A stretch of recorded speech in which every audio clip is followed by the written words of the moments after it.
Everyone, अगला topic हमारा the deflected current. तो ये ना 5 मार्क्स का क्वेश्चन पूछते हैं और आपको ये भी एमसीक्यू में भी पूछा जा सकता है कि कौन से ऑथर ने हमें बोला था कि ऑब्स्टेकल टू क्योर किस चीज़ को बोला है और किसने बोला है। तो किसने बोला है? H.A. रॉबर्ट सर ने बोला है। किस चीज़ को बोला है? ऑब्स्टेकल टू क्योर को उन्होंने नाम दिया था the deflected current. When seemingly indicated remedy does not act, the physician has to investigate the case again to find out the presence of any obstacle to cure. तो जब ना एक आधी बार क्या होता है, हम सही केस लेते हैं, सिमिलिमम भी प्रॉपर होता है, मगर जो केस होती है हमारा, जो भी पेशेंट होता है वो ठीक से पूरा क्योर नहीं हो पाता है। तो क्यों? तो इसका रीज़न है कुछ ऑब्स्टेकल्स आ रहे हैं क्योर में। तो finding out and correcting such obstacles to cure might improve curative in near future. तो ये हमारे लिए क्यूरेटिव साबित होगा आने वाले फ्यूचर में। तो अब देखते हैं कि कौन से ऑब्स्टेकल्स होते हैं। पहला है पेशेंट की साइड से, दूसरा है फिजिशियन की साइड से और तीसरा है रेमेडियल साइड से। तो उसमें हम सबसे पहले बात करेंगे ऑब्स्टेकल फ्रॉम पेशेंट साइड। तो उसमें कौन से आते हैं, पहला देखते हैं pathological condition of the disease. Advance pathology is an incurable condition. तो जहाँ पे पैथोलॉजी ज़्यादा एडवांस हो जाती है ना, वहाँ पे वो केस इनक्योरेबल हो जाती है। Attempting to cure such cases will invariably result in failure. तो अगर हम ऐसे केस अगर सॉल्व करने जाएंगे भी ना, तो वो फेल्यूर में ही तब्दील हो जाती है। if an advanced case of cancer has metastasis from one part या one organ to another organ, it is better to palliate symptom rather than trying to cure the disease। तो हमें पता है केस इनक्योरेबल है cancer की। तो अब वो क्या हो रहा है, मेटास्टेसिस हो रहा है वन पार्ट से, वन ऑर्गन से लेकर दूसरे ऑर्गन तक। तो यहाँ पे उसे पैलिएट करना ही सही रहेगा। तो इसीलिए ये था पहला obstacle, pathological condition of the disease. दूसरा है presence of mechanical obstruction in the body. In some cases non pathological foreign bodies may be present in some orifices. They could be producing more reflux symptoms. तो उनकी वजह से कुछ symptoms आने लग जाते हैं बॉडी में। And indicated homeopathic remedy does not cure this unless the obstruction is clear from the side. तो यहाँ पे अगर तुम कितनी भी सही हम दवाई देंगे तो भी कुछ नहीं होगा, क्योंकि वो जो एक ऑब्स्ट्रक्शन बन के रह गया है बॉडी में, उसकी वजह से हम वो पेशेंट को कभी ठीक नहीं कर पाएंगे। एग्जाम्पल है परसिस्टेंट ईयर एक और coryza in children who have inserted some small foreign objects into their ear और नोज। तो किसी बच्चे ने अगर उसके कान में या नाक में कुछ डाल के रखा है जिससे उसको बार बार कान उसका दुख रहा है, या ईयर एक बोल दो, या फिर कोराइजा हो रहा है बार बार, तो अगर वहाँ पे हम कोई मेडिसिन एडमिनिस्ट्रेट करते भी है ना, फिर भी कुछ होगा नहीं। हमें वो जो मैकेनिकल जो ऑब्स्ट्रक्शन है उसे निकालना ही होगा, तभी हम उस पेशेंट को ठीक कर पाएंगे। तो ये दूसरा था mechanical obstruction in the body. तीसरा है psychic trauma and emotional stress, over anxiety, worry, constant financial stress, tension of maintaining speed in someone's work. All such things are common in today's industrial world. तो ये सारी जो mental conditions होती है ना, stress हो गया या फिर किसी बात की बहुत चिंता हो गई, वरी हो गई, फाइनेंशियल कोई स्ट्रेस हो गया, तो इनकी वजह से क्या होता है कि दिस में डाइवर्ट या deflect the action of curative remedy. तो हमारी जो रेमेडी है ना वो सही से काम नहीं कर पाती। Hahnemann sir himself has emphasised the fact that nothing was deleterious to health as unhappy domestic condition.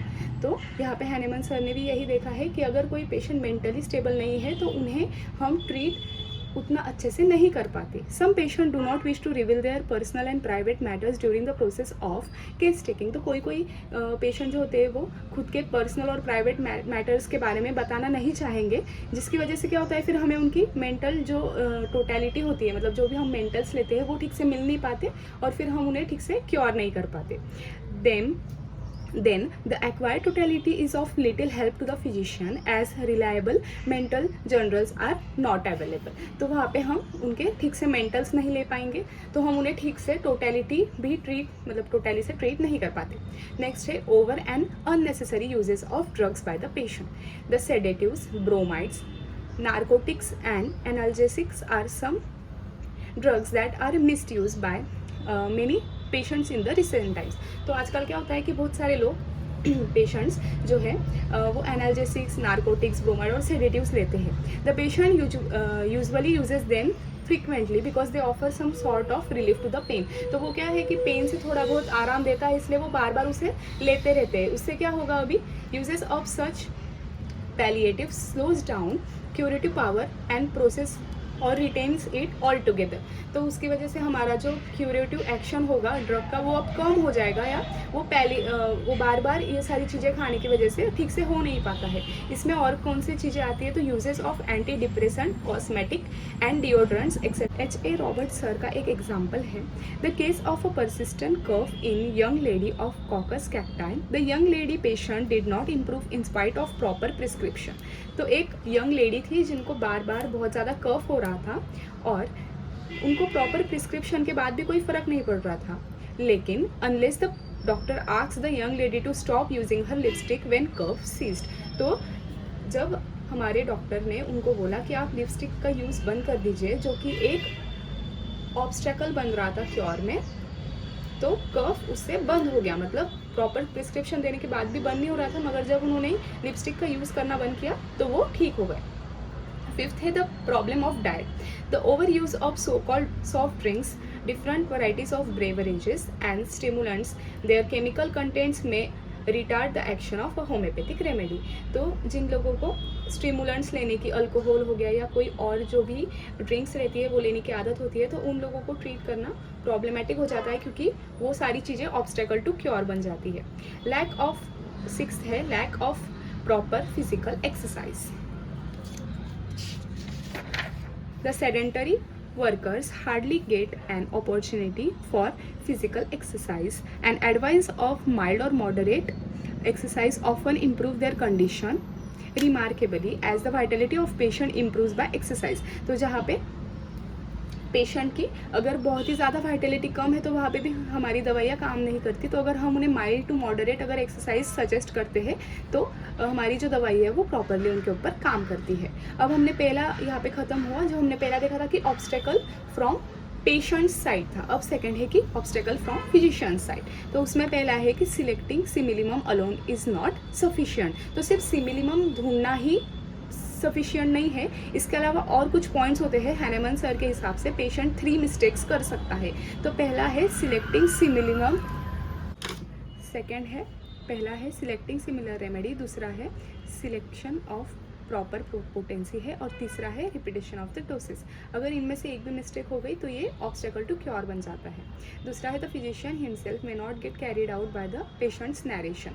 मतलब यहाँ पे क्या है कि कभी कभी जो पेशेंट होता है ना वो बहुत ज़्यादा इमोशनल हो जाता है, आपको बहुत सारी बातें बताता है, खुद की जो सिम्टम्स है उसको ओवर एग्जैगरेट करके बताता है, लेकिन हमें वहाँ पे उनकी बातों में नहीं आना है, हमें प्रेजुडाइज भी नहीं होना है। तो हमें वहाँ पे अनप्रेजुडाइज रहकर सही से वो पूरी केस टेकिंग लेनी है।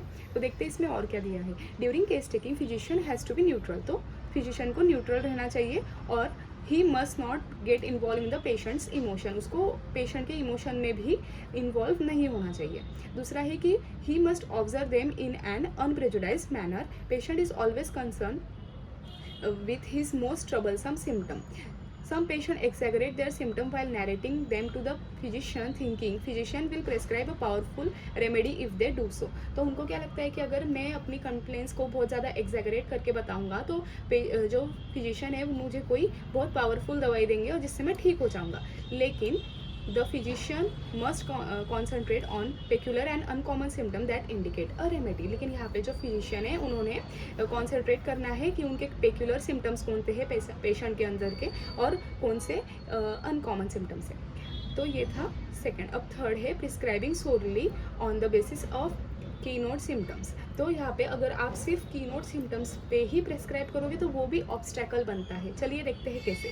It often removes only troublesome symptoms of the patient but they act as obstacle to cure as keynote symptom change the totality of the patient. तो यहाँ पे क्या हो गया, जो ट्रबलसम सिम्टम्स थे वो तो चले गए और यहाँ पे टोटलिटी ऑफ पेशेंट की चेंज हो गई। When original totality has been muddled with the selecting most similimum becomes almost impossible. तो इसकी वजह से क्या होगा, हमारा जो सिमिलिमम सिलेक्ट करने का है काम वो इम्पॉसिबल हो जाएगा। तीसरा है obstacle from the remedial side. पहला है उसमें lack of genuine medicine. The important obstacle rest on the quality of medicine. तो क्वालिटी ऑफ मेडिसिन अच्छी होनी चाहिए। Pharmacist has supplied genuine medicine और नॉट। तो हमारे जो फार्मासिस्ट होते हैं उन्होंने जेन्युइन मेडिसिन हमें दी है या नहीं, या उसमें कोई अडल्ट्रेशन किया है, कोई मिलावट तो नहीं की है, उन्होंने सही सोर्स से उसको प्रॉपरली समझा है या नहीं, वो भी देखना ज़रूरी है।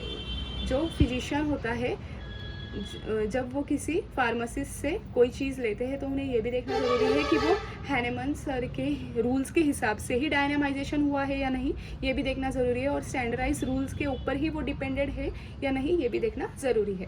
नेक्स्ट है पुअर ड्रग प्रूविंग। अभी पुअर ड्रग प्रूविंग भी एक इम्पॉर्टेंट ऑब्स्टेकल बन जाता है। चलिए देखते हैं कैसे। The drug proving is most vital in the construction of materia Medica. Only dedicated service minded, credible, honest, intelligent, delicate and trustworthy provers alone can construct the genuine homeopathic materia medica। तो हमारे जो प्रूवर्स हैं ना वो भी अच्छे होने चाहिए, ऑनेस्ट होने चाहिए, इंटेलिजेंट होने चाहिए, डेलिकेट होने चाहिए और ट्रस्टवर्दी होने चाहिए। The value of symptom must also be evaluated. If the proving of the remedy is not constructed properly, achieving cure becomes impossible। तो ये भी एक इम्पॉर्टेंट पॉइंट है। तो ये था obstacle to cure. Thank you.